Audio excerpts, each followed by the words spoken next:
Max is standing in his bedroom doorway, and he has no idea why he's there. 10 seconds ago, he knew exactly. It isn't his memory failing. It's a system doing precisely what it was built to do, and it just filed something away without asking him first. This is Max. And the thing that erased it was the doorframe he just walked through. 2 minutes earlier, he's on the sofa. His laptop is at 4%, which is the kind of number that finally makes a person stand up. So he thinks, charger. It's on the bedside table. He gets up. He walks down the hall. He steps into the bedroom. And he stops. Nothing. Not a fragment.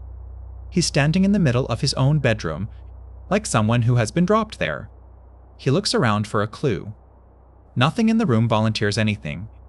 He picks up a sock for no reason at all and puts it back down. Then he gives up, walks back to the sofa, sees the laptop, and remembers instantly. Charger. He does not find this strange, because it happens to him roughly once a week. So what happened in that doorway? Not in the hall and not in the bedroom. It works out fine in both of those. Right in the doorframe. Here's the thing your brain is not doing.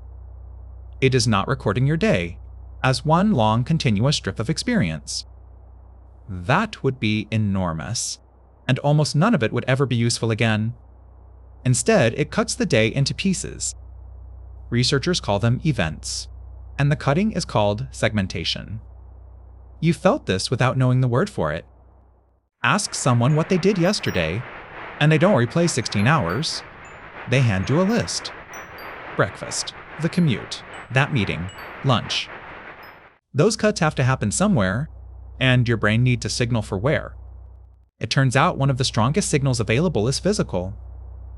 A boundary in space is treated as a boundary in time. And a doorway is about as clean a spatial boundary as exists. So when you cross one, your brain does something reasonable. It closes the file on the room you just left and opens a fresh one for the room you're entering. The problem is what was sitting on the desk when it got closed.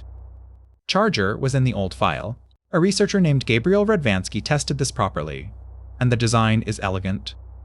People moved through virtual rooms carrying objects and got asked what they were carrying. They were worse at remembering right after passing through a doorway than after walking the same distance within one room.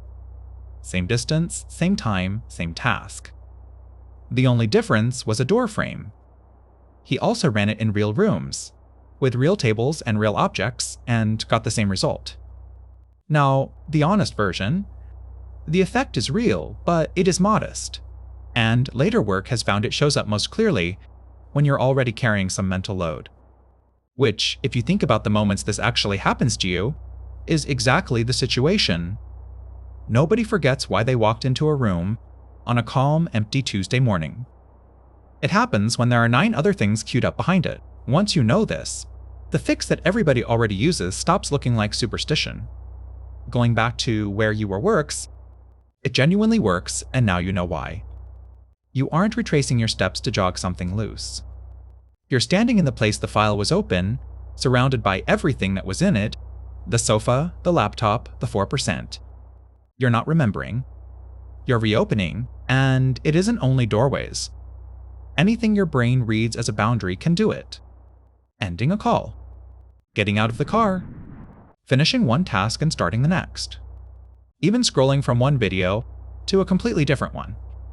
Which is worth sitting with for a second, because most of us now cross several hundred of those boundaries a day, on a screen, without moving at all. The tempting conclusion is that this is a flaw.